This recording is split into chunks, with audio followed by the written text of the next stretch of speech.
Hello budget fam, welcome back to another video from J Lenore Budgets.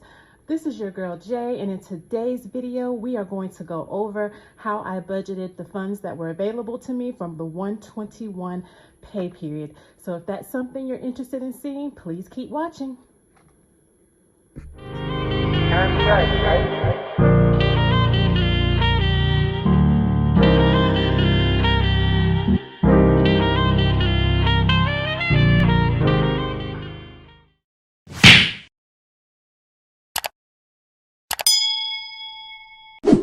Okay guys, so I don't want this video to be too long, so we are going to jump right into it.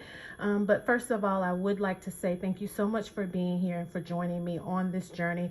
I truly appreciate all of my viewers and especially my subscribers. Thank you so much for supporting me as I go through this journey. So anyway, as you know, on Thursday nights before I get paid, then I zero out my account. So that's essentially me taking out anything that's left in my cash envelopes, because of course I'm a cashless budgeter, but that's essentially me taking anything out of my cash envelopes and deciding whether or not I'm going to roll it over or whether I'm going to put it towards debt or put it towards my buffer. So that's pretty much what I do with anything that's left. So for the 1/7 pay period, I actually zeroed out my spending. So I give myself $100 a week for spending, which equates to $200 a pay period. And I go through and, I spend whatever I need to purchase on during that pay period. And then on Thursday night before I get paid again, I zero out my account.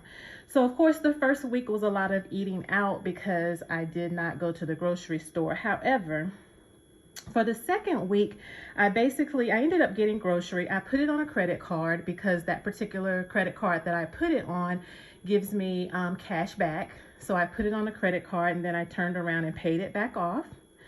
And then this one is actually just a purchase I made on a credit card that had a zero balance. It was for $24.50, and of course I don't want to carry any running balances, so I went ahead and paid that off out of my spending just to get that back to zero. So basically everything that I did, I spent my full $200, whether it was paying off a credit card or whatever. I spent my full $200 and I was left with zero for my spending. So if I go to my car fund, which is technically my other cash envelope, then of course I started out with $100 here, and I got gas. This, I had like a 93 cents balance. I mean, it was a very small balance that I had on a credit card, and so I just went ahead and pulled that out of my car. It was 93 cents. I don't know what that was about, but anyway, I went ahead and pulled it from my credit card, from the car fund, in order to get that paid back off. Because I had already zeroed out my spending. So I went ahead and did that. And that left me with $53.21. Now I don't like to roll over like odd numbers. I like to roll over nice round figures. So I added $3.21 to my buffer, which left me $50 in my car budget, which I am going to roll over because, guys, I still need to have my car cleaned up. We recently had some snow and ice here where I live. So the brine that they put down on the street and the snow and ice, I mean, once that's all cleared up, I really have to take my car to get it cleaned up because, of course, I don't want that stuff sitting on my car. I think it will damage the paint. So as soon as all of that is melted and gone away, then I will be cleaning up my car. So I'm going to go ahead and roll that over, that $50 over to the 121 pay period. So that basically finishes up 1/7. 1/7, I paid, I did go in and I paid everything that I needed to pay for 1/7. I did my sinking funds and everything. So that is zeroed out. We are done. So now moving on to 121. So as I mentioned to you before, I don't break down where the money comes from that I have to budget with, but I do give you the overall total, which is the total amount that I have to work with for 121. So if you watch my budget goals video, then you already know that I needed $1,071.47 to actually cover everything that I filled out in my budget columns in my budget binder. So in order to pay everything that I needed to pay, I needed $1,071.47. Now, this particular period was a little different because, as you can see, what I had to actually budget with, and hopefully you can see that, but the amount that I actually had to budget was $4,585.29. Now, guys, that is a huge jump. So I feel like I do owe an explanation here because this is unusual. This is not something that's going to probably happen. It's not something that I'm expecting to happen again, but my sister's heating unit went out on her a while back. She had to replace the whole unit. I'm trying to get my sister onto the budgeting and sinking funds game, but she's not there yet, but she does have a savings. So when her heating unit went out, she did have some savings, but she didn't have enough to completely cash flow the replacement of her heating unit. So I let her borrow the money. I gave her the cash and let her borrow the money so that she didn't have to use a credit card. Now, me and my sister are very close. I knew she would pay me back, but I did not know when that would be. So lo and behold, between the 1/7 and the 1/21 pay period, she actually paid me back. So that is why this amount is so high for 1/21. I do not have anybody else that owes me this kind of money, so I don't expect to see a number this high going forward. But I did want to point that out because I did have a lot more than I expected for the 1/21 pay period. As you know, any credits that I receive between 1/7 and 1/21, between the last pay period and the current pay period, I actually leave that in my account and we use that as part of the next budget. So when she paid me the money that she owed me, then I left it in my account to be included in the 1/21 pay period budget, and that's why you see it here. Another thing that I want to point out is that I do pay rent and utilities, but that is not something that you are going to see in my budget binder, simply because that is something that I do not want to share. If you've watched my previous videos, then you know that I do have a roommate. We do split rent and utilities. So I feel like if I disclose what my part of the rent and utilities, and that also kind of puts information about my roommate out there as well. And this is my budget journey. This is all about me and me getting rid of my debt. So I don't want to disclose that information because in my mind, I kind of feel like that discloses information about my roommate. That lets people know what we pay, how much is coming out of her, her pocket as well as mine, for our household bills. And I just don't want to put that out there. So I will not be disclosing rent and utilities. However, I do not live rent free, trust and believe. And I do have to pay those bills. They're just not included. So here's what I have to work with for this particular pay period. And this is what we're going to do. So of course I budgeted my car payment, and that is the actual amount that will be paid.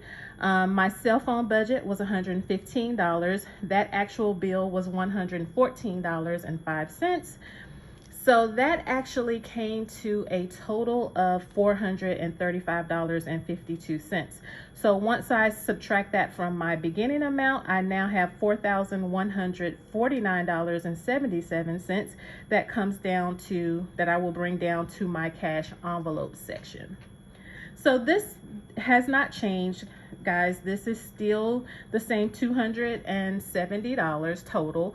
Of course, I'm giving myself the same $200, which is $100 per week for spending. I'm giving myself the same $50 for my car, and then I will take this miscellaneous $20 in cash just to have, some cash in my wallet as walk around money, so to speak. That totals $270. And then, of course, the balance after that is $3,879.77. So that is what we bring over to our sinking funds. That is the balance that we bring over to the sinking funds.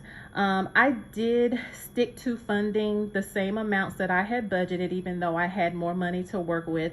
I still ended up sticking to the same amounts that I budgeted for.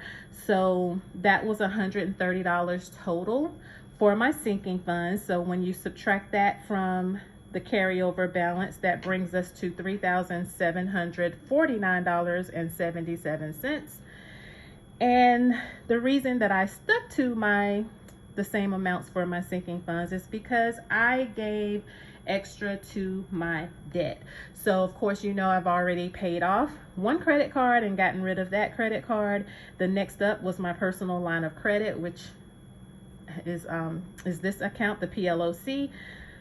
And so I actually budgeted $150, but I gave them $3,650. And guys, I am so excited about this. When I loaned her the money, I did not know when she was going to pay me back. So I did not know what I was going to do with that when I got it back. I didn't know if I was going to put it back in my savings or if I was going to use it towards debt. I wasn't sure. But of course, I didn't know when I was going to get it back either. So I was like, I'll just wait till that time comes to figure it out.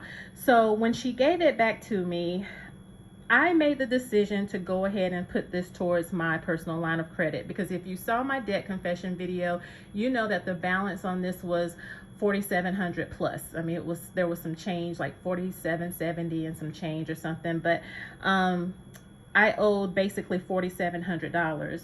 So this is a big deal for me. The fact that I decided to use this towards my debt, this brings this balance on this way down, guys. I'm now somewhere around right at $1,000 on my balance, and I'm so excited about that. Now, with that being said, let me be clear that I do have an emergency fund that has $2,000 in it, and then I also have my sinking funds. I mean, you know, I have those saved, but if I have some type of emergency, I am saving for specific things, but if I have some type of emergency, I will pull money from my savings however I need to. I mean, whether I save for gifts. But if I need that money to pay for an emergency, the situation that I have, I will pull that money from my gift sinking funds to pay for that emergency. So with that being said, I pretty much have about $3,000 that I can fall back on for an emergency, which is why I decided to use the money that the loan that I gave her. I decided to use that to pay off to put towards my debt, because I do have something to still fall back on. If you don't have money to fall back, if you don't have that emergency fund, or you don't have anything in case an emergency comes up, then I wouldn't suggest that anybody do that. But like I said, I still have money to fall back on in the event of emergency. So I went ahead and applied that money that she paid me back to my line of credit. Like I said, I'm truly excited about it, because now my balance is like $1,000, and I'm so far ahead of where I thought I would be at this point in the year. So after I did that, that left me with a balance of $99.77, and I am going to go ahead and fund my 100 envelope challenge this pay period with the $85, which was the random numbers that I pulled for those envelopes. And so I'm going to go ahead and kick off my 100 envelope challenge, and that left me with $14.77. And I was going to put this in my buffer account, but I ended up using a credit card that I need to get paid off before the interest comes into play. And so I decided to put that $14.77 towards that credit card. And that basically brings me down to $0, which is the basis of a zero-based budget. So that is where my money went for 121. And we totaled out at $0. So of course, with my cash envelopes, I actually, let's see. So I went ahead and created a new spread. So I have a new spread for 121. I have my spending, I have my $200 here, for the pay period. I've already been out to eat once, and then I actually went through a toll lane. So I had to pay that. I actually got the bill for it in the mail. So I had to pay that. And so that's the only thing that I've paid so far out of my spending. So I currently have $184.82. My week runs from Friday to Friday. So basically anything that I spent on 121 on Friday 121 would come out of this $200, and it going up to what the next pay period, which is February 4th, I believe is the date. So that's what we've spent so far. We currently have $184.82 left. And then of course I have set up my car cash envelope on this side of the page, which currently I wrote, of course I gave myself $50 and then I also rolled over $50. So we actually have $100 in here. So since I have paid out, since I've already paid all of my debt, my bills, my debt, and my sinking funds, since I've already done that, what's actually left in my checking account is this $300. Was this $300, of course, before I paid these things, and before I paid those things and actually had to start deducting from that balance. But once I did everything, this actually matches what I have in my check register, because I do keep a check register. It's actually in one of the little fat notebooks. I don't have it in here with me, so I can't show it to you, but I actually have one of the little small fat notebooks. It's probably about that big, and I keep track of my check register. So once I go through and everything is paid, then what I have left on this page and should match what I have left in my checking account. So so basically that's what's in my cash envelopes. So guys, that is pretty much it for this video. This is how we handled the 121 pay period and what we did with our money. The next video will actually be a cash stuffing video, along with, well, I'll be stuffing my sinking funds and my savings challenges. So if that's something you're interested in, please hit that subscribe button and that notification bell so that you will be notified when that video goes live. But thank you so much again for being here. If you have any questions for me, please be sure to leave them below.